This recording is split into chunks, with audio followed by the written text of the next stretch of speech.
Ashama harka bunee kabajamtootaa fi hordoftoota kiyya guyyaa irraa kana qoosaa takkaan isin qabadee dhufee qoosaan tiyya irraa maal jetti jechuudha. Qoosaa bireedduu wajjin bashannanjeetiin isin qabadee dhufee jechuudha.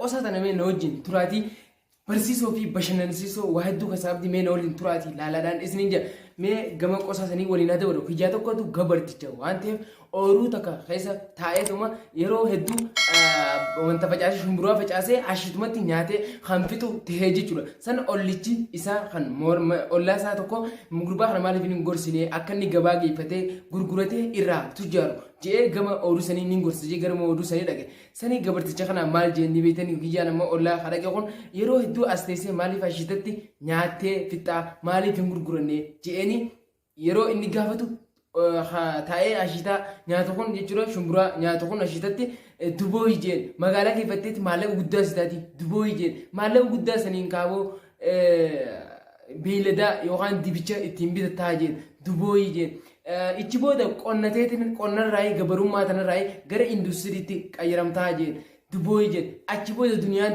teessee nyaattaa yeroo inni juun gabarticha kun yoo maal jeen gaariidha duraa'uu taa'ee nyaata jiru waan ta'eef akkam jeenni beetanii dubooma maalittiin jiraree jeen.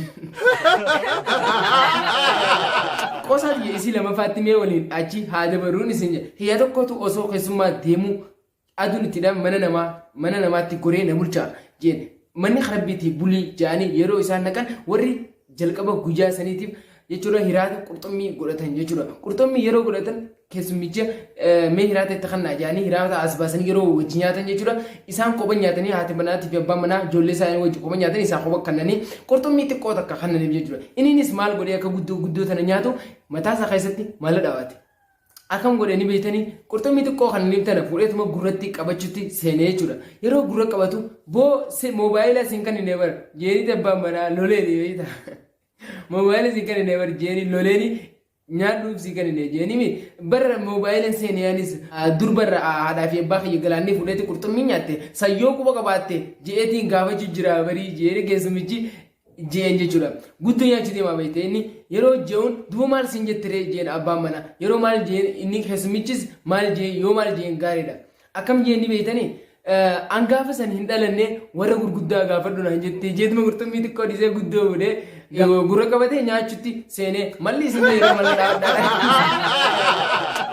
Mee isii sadaffaattis waliin achi haa dabaruun isin hin jira. Maal jetti isin lammaffaatunis keetii kiyyaan tokko finfinnee dhaqee jechuudha. Yeroo finfinnee dhaqu iddoo paayileetii xayyaaraa itti barsiisan balalsiisan buufata xayyaaraa boolee dhaqe. Yeroo boolee dhaqu xayyaara tokko seenee oofuudhaaf yaalii sochoosuudhaaf godhee osuma godhu oofuudhaaf je'u buukii tokko arke jechuudha. Buukiin kun qajeelfamaati jechuudha. Fuudhee dafee ilaalee xayyaara kana balalsiisuudhaaf diimaa qulfii isaa kaasuudhaaf xayyaara kana diimaa tuqaa jedhe ni tuqee xayyaarreen ni ka'eef jechuudha.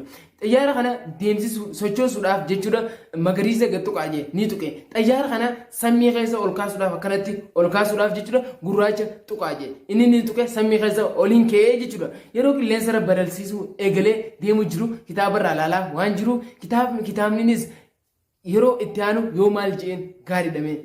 Jettanii yaaddu. Innis xayyaarris yoo maal jeen ni beektanii buukiinis yoo maal jeen gaariidha. Buukiinis wanni inni jeen eegaa buusuudhaaf kitaaba lamaffaa bitadhaatii irraa baradhaadha. Jeerri kiyyaan qilleensarratti hafee jechuudha.